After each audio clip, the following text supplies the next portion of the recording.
Jeet media network ಎಂದೆಂದಿಗೂ ನಿಮ್ಮೊಂದಿಗೆ. ವೀಕ್ಷಕರೇ ನಮಸ್ಕಾರ. ಜೀತ್ ಮೀಡಿಯಾ ನೆಟ್ವರ್ಕ್ ಯೂಟ್ಯೂಬ್ ವಾಹಿನಿಯ ವಿಶೇಷ ವಿಡಿಯೋ ನೋಡೋದಕ್ಕೆ ನಿಮಗೆಲ್ಲ ಸ್ವಾಗತ. ಈ ಪುಟ್ಟ ಗಂಟನ್ನ ನಿಮ್ಮ ಬಳಿ ಇಟ್ಕೊಂಡ್ರೆ ಸಾಕು, ಸುಖ ಸಮೃದ್ಧಿ ಸಂಪತ್ತು ಹುಡುಕೊಂಡು ಬರುತ್ತೆ ಅನ್ನೋ ಮಾಹಿತಿಯನ್ನ ಈ ವಿಡಿಯೋದಲ್ಲಿ ನಾವು ನಿಮಗೆ ತಿಳಿಸ್ಕೊಡ್ತಾ ಇದ್ದೀವಿ. ಹಾಗೆಯೇ ವಿಡಿಯೋಗೆ ಈಗಲೇ ಒಂದು ಲೈಕ್ ಕೊಟ್ಟು ವಿಡಿಯೋದ ಕೆಳಗಡೆ ಓಂ ಮಹಾಲಕ್ಷ್ಮಿಯೇ ನಮಃ ಅಂತ ಕಮೆಂಟ್ ಮಾಡೋದಕ್ಕೆ ಮರಿಬೇಡಿ.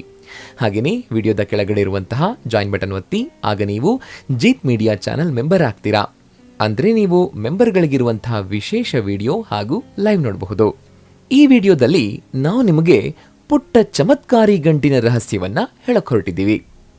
ಇದು ಅಂತಿಂತ ಗಂಟಲ್ಲ, ವಾಸ್ತುಶಾಸ್ತ್ರದಲ್ಲಿ ಉಲ್ಲೇಖ ಮಾಡಿರುವಂತಹ ಶಕ್ತಿಶಾಲಿಯಾಗಿರೋ ಗಂಟು.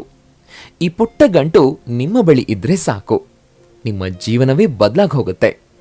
ಉದಾಹರಣೆಗೆ, ಮನೇಲಿ ಪ್ರತಿನಿತ್ಯ ಗಂಡ ಹೆಂಡತಿ ನಡುವೆ ಜಗಳ ಮನಸ್ತಾಪ ಆಗ್ತಾನೇ ಇದ್ರೆ ಈ ಗಂಟೊಳಗೆ ಇರೋ ಶಕ್ತಿ ಅದನ್ನ ದೂರ ಮಾಡಿಬಿಡುತ್ತೆ. ಇನ್ನು ನೀವು ಕೆಲಸ ಮಾಡ್ತಿರೋ ಕಚೇರಿಯಲ್ಲಿ ಮಾನಸಿಕ ಕಿರಿಕಿರಿ ಆಗ್ತಾ ಇದ್ರೆ ನೀವು ಈ ಗಂಟನ್ನ ನಿಮ್ಮ ಬಳಿ ಇಟ್ಕೊಂಡ್ರೆ ಸಾಕು. ಇನ್ನು ನೀವು ವ್ಯಾಪಾರ ಮಾಡುವವರಾಗಿದ್ರೆ ಈ ಗಂಟನ್ನ ಅವಶ್ಯಕವಾಗಿ ನಿಮ್ಮ ಬಳಿ ಇಟ್ಕೊಳ್ಳೇಬೇಕು. ಆಗ ನೋಡಿ, ನಷ್ಟವಾಗ್ತಾ ಇರೋ ವ್ಯಾಪಾರವು ಭರ್ಜರಿಯಾಗಿ ಲಾಭವನ್ನ ತಂದುಕೊಡುತ್ತೆ. ಹಾಗಾದ್ರೆ ಆ ಗಂಟು ಯಾವುದು? ವಾಸ್ತುಶಾಸ್ತ್ರದಲ್ಲಿ ಈ ಗಂಟಿನ ಬಗ್ಗೆ ಏನನ್ನ ಹೇಳಲಾಗಿದೆ ಹಾಗೂ ಈ ಪುಟ್ಟ ಗಂಟನ್ನ ಹೇಗೆ ತಯಾರಿಸ್ಕೊಳ್ಬೇಕು ಅನ್ನೋದನ್ನು ಕೂಡ ಹೇಳ್ತೀವಿ. ಈ ಎಲ್ಲ ವಿಷಯಗಳು ನಿಮಗೆ ಗೊತ್ತಾಗಬೇಕು ಅಂತಂದ್ರೆ ನೀವು ಈ ವಿಡಿಯೋನ ಕೊನೆ ತನಕ ನೋಡಬೇಕು, ಅದು ಕೂಡ ಎಲ್ಲೂ ಸ್ಕಿಪ್ ಮಾಡದೆ.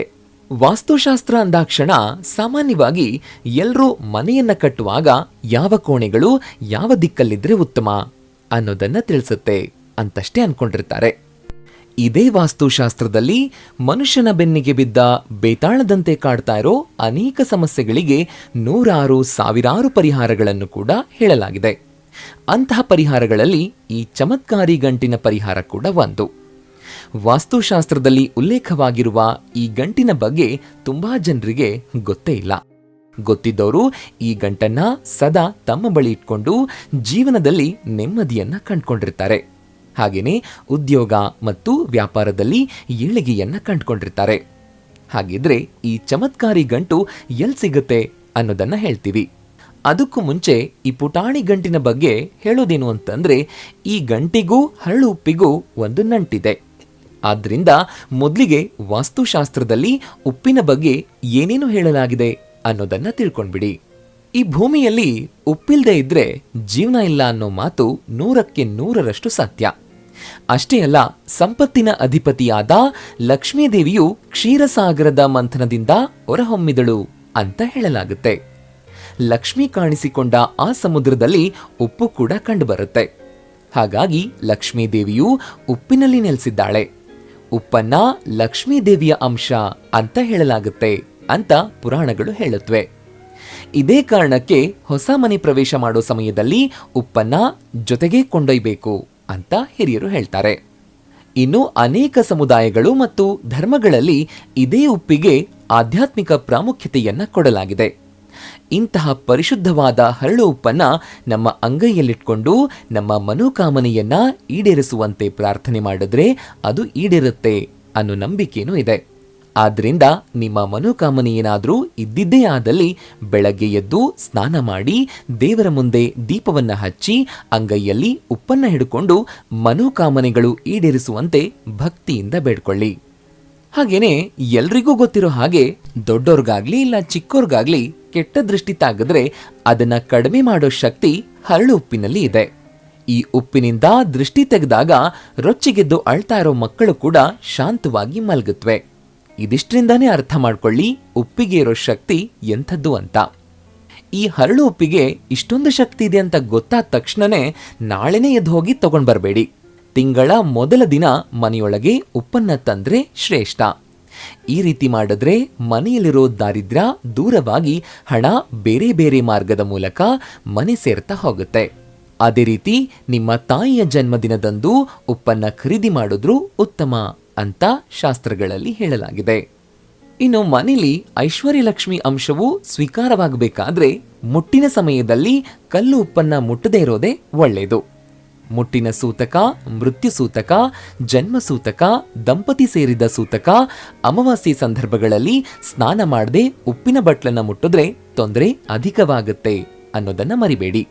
ಅಲ್ಲದೆ ಯಾರಾದರೂ ಉಪ್ಪನ್ನ ಉಡುಗೊರೆಯಾಗಿ ನಮಗೆ ಕೊಡ್ತಾ ಇದ್ರೆ ಅದನ್ನ ಅಪ್ಪಿತಪ್ಪಿಯೂ ಮುಟ್ಟೋದಕ್ಕೆ ಹೋಗ್ಲೇಬೇಡಿ.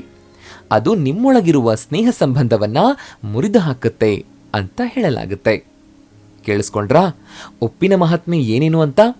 ಈಗ ಇದೇ ಉಪ್ಪು ಆ ರಹಸ್ಯಮಯ ಚಮತ್ಕಾರಿ ಗಂಟಿನ ಜೊತೆ ನಂಟನ್ನ ಇಟ್ಕೊಂಡಿದೆ ಅನ್ನೋದನ್ನ ಹೇಳ್ತೀವಿ. ಗಮನ ಇಟ್ಟು ಕೇಳಿ. ಅಸಲಿಗೆ ಆ ಪುಟ್ಟ ಗಂಟಿಗೆ ಶಕ್ತಿಯನ್ನ ತಂದು ಕೊಡೋದೇ ಈ ಹರಳಿನ ಉಪ್ಪು. ಅದೇಗಂತ ಯೋಚನೆ ಮಾಡ್ತಾ ಇದ್ದೀರಾ? ಅದನ್ನು ಹೇಳ್ತೀವಿ, ಕೇಳಿಸ್ಕೊಳ್ಳಿ. ನಿಮ್ಮ ಜೀವನದಲ್ಲಿ ಅದೃಷ್ಟದ ಬಾಗಿಲು ತೆರೆಯೋ ಹಾಗೆ ಮಾಡೋ ಈ ಗಂಟನ್ನ ಉಪ್ಪಿನಿಂದಲೇ ಮಾಡಲಾಗುತ್ತೆ. ಅದಕ್ಕೂ ಕೆಲ ವಿಧಿವಿಧಾನಗಳನ್ನ ಶಾಸ್ತ್ರಗಳಲ್ಲಿ ಹೇಳಲಾಗಿದೆ. ಅಲ್ಲಿ ಏನೇನನ್ನ ಹೇಳಲಾಗಿದೆಯೋ ಅದೇ ರೀತಿ ನಾವು ಒಂದೊಂದೇ ಹಂತಗಳನ್ನ ಹೇಳ್ತಾ ಹೋಗ್ತೀವಿ. ಅದ್ರ ಪ್ರಕಾರ ನೀವು ಮಾಡಿದ್ರೆ ಸಾಕು.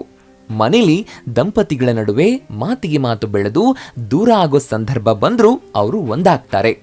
ಅಲ್ಲದೆ ನಿಮ್ಮ ಆರೋಗ್ಯದ ಸಮಸ್ಯೆಯನ್ನ ಅದು ದೂರ ಮಾಡುತ್ತೆ. ಈ ಗಂಟಿನ ಇನ್ನೂ ಒಂದು ವಿಶೇಷ ಶಕ್ತಿ ಅಂತಂದ್ರೆ ನಿಮ್ಮ ಜಾತಕದಲ್ಲಿ ರಾಹುಕೇತುಗಳ ಕಾಟ ಹೆಚ್ಚಾಗಿದ್ದಲ್ಲಿ ಅದನ್ನೂ ದೂರ ಮಾಡೋ ಶಕ್ತಿ ಈ ಗಂಟಿಗಿದೆ. ಹಾಗಾದ್ರೆ ಈ ಗಂಟು ಎಲ್ಲಿ ಸಿಗುತ್ತೆ ಅನ್ನೋ ಕುತೂಹಲ ಕಾಡ್ತಾ ಇದೆಯಾ? ಎಲ್ಲೂ ದೂರ ಹೋಗೋ ಅವಶ್ಯಕತೆನೇ ಇಲ್ಲ. ಈ ಗಂಟನ್ನ ನಿಮ್ಮ ಮನೆಯಲ್ಲೇ ಸರಳವಾಗಿ ತಯಾರಿಸ್ಕೊಳ್ಬಹುದು. ಮೊದಲಿಗೆ ರೇಷ್ಮೆ ಸಿಲ್ಕ್ ಬಟ್ಟೆಯನ್ನ ತಗೊಳ್ಳಿ. ಅದು ಕೆಂಪು ಬಣ್ಣದ್ದಾಗಿರಬೇಕು. ಆ ಬಟ್ಟೆಯಲ್ಲಿ ಕಡಿಮೆ ಅಂತಂದ್ರೂ 50 ಗ್ರಾಂನಷ್ಟು ಉಪ್ಪನ್ನ ಹಾಕಿ ಅದನ್ನೇ ಪುಟ್ಟ ಗಂಟನ್ನಾಗಿ ಮಾಡಿಕೊಂಡು ದೇವರ ಮುಂದೆ ಇಟ್ಟು ನಿಮ್ಮ ಕಷ್ಟಗಳನ್ನು ಹೇಳ್ಕೊಂಡ್ರೆ ಸಾಕು. ಆ ಗಂಟಿನೊಳಗಡೆ ಇರೋ ಉಪ್ಪು ತನ್ನಿಂದ ತಾನೇ ಶಕ್ತಿಯನ್ನ ಪಡೆದು ತನ್ನ ಕೆಲಸವನ್ನ ಆರಂಭ ಮಾಡುತ್ತೆ. ಈಗ ನೀವು ಆ ಗಂಟನ್ನ ತಗೊಂಡು ನಿಮ್ಮ ಮನೆಯ ಯಾವುದಾದ್ರೂ ಮೂಲೆಯಲ್ಲಿ ಯಾರಿಗೂ ಕಾಣದಂತೆ ನೇತಾಕ್ಬಿಡಿ. ಇಲ್ಲ ನೀವು ಆಭರಣ, ಹಣ ಇಡೋ ಕಬೋರ್ಡ್ನಲ್ಲಿ ಭದ್ರವಾಗಿಟ್ರು ಸಾಕು. ಆಗ ನೋಡಿ ಲಕ್ಷ್ಮಿ ಹೇಗೆ ನಿಮ್ಮ ಮೇಲೆ ಪ್ರೀತಿಯ ಧಾರೆ ಸುರಿಸ್ತಾಳೆ ಅಂತ. ವೀಕ್ಷಕರೇ, ನೋಡಿದ್ರಲ್ವಾ? ಈ ಪುಟ್ಟ ಗಂಟನ್ನ ನಿಮ್ಮ ಬಳಿ ಇಟ್ಕೊಂಡ್ರೆ ಸಾಕು, ಸುಖ, ಸಮೃದ್ಧಿ, ಸಂಪತ್ತು ಹುಡುಕೊಂಡು ಬರುತ್ತೆ ಅನ್ನೋ ಮಾಹಿತಿಯನ್ನು ತಿಳಿಸ್ಕೊಟ್ಟಂತಹ ಇವತ್ತಿನ ಈ ವಿಡಿಯೋ ನಿಮಗೆ ಇಷ್ಟ ಆಗಿದೆ ಅಂತ ಭಾವಿಸ್ತೀನಿ. ಇಷ್ಟ ಆದರೆ ಈಗಲೇ ಈ ವಿಡಿಯೋಗೆ ಒಂದು ಲೈಕ್ ಕೊಡಿ. ಅಷ್ಟೇ ಅಲ್ಲ, ಈ ವಿಡಿಯೋನ ನಿಮ್ಮ ಸ್ನೇಹಿತರಿಗೆ, ಸಂಬಂಧಿಕರಿಗೆ ಹಾಗೆಯೇ ನೆರೆಹೊರೆಯವರಿಗೆ ಶೇರ್ ಮಾಡೋದಕ್ಕೆ ಮರಿಬೇಡಿ. ಜೀತ್ ಮೀಡಿಯಾ ನೆಟ್ವರ್ಕ್ ಚಾನೆಲ್ನ ಸಬ್ಸ್ಕ್ರೈಬ್ ಆಗಿ ಹಾಗೆಯೇ ವಿಡಿಯೋದ ಕೆಳಗಡೆ ಇರುವಂತಹ ರೆಡ್ ಬೆಲ್ ಐಕಾನ್ ಪ್ರೆಸ್ ಮಾಡಿ ಆಲ್ ನೋಟಿಫಿಕೇಶನ್ ಒತ್ತೋದಕ್ಕೆ ಮರಿಬೇಡಿ. ಜೀತ್ ಮೀಡಿಯಾ ನೆಟ್ವರ್ಕ್ ವಿಡಿಯೋಗಳು ನಿಮ್ಗಿಷ್ಟ ಆದರೆ ಈ ವಿಡಿಯೋದ ಕೆಳಗಡೆ ಇರುವಂತಹ ಥ್ಯಾಂಕ್ಸ್ ಮತ್ತು ಜಾಯಿನ್ ಬಟನ್ನ ಪ್ರೆಸ್ ಮಾಡಿ ನಮ್ಮ ಪ್ರಯತ್ನವನ್ನ ಬೆಂಬಲಿಸಿ. ಜೀತ್ ಮೀಡಿಯಾ ನೆಟ್ವರ್ಕ್ ಸಮಸ್ತ ವೀಕ್ಷಕರಿಗೆ ಮಾತೆ ಮಹಾಲಕ್ಷ್ಮಿಯ ಆಶೀರ್ವಾದ ಸದಾ ನಿಮ್ಮ ಮೇಲಿರಲಿ ಅಂತ ಕೇಳ್ತಾ ಇವತ್ತಿನ ಈ ವಿಡಿಯೋನ ಇಲ್ಲಿಗೆ ಮುಗಿಸ್ತಾ ಇದ್ದೀನಿ. ನಮಸ್ಕಾರ.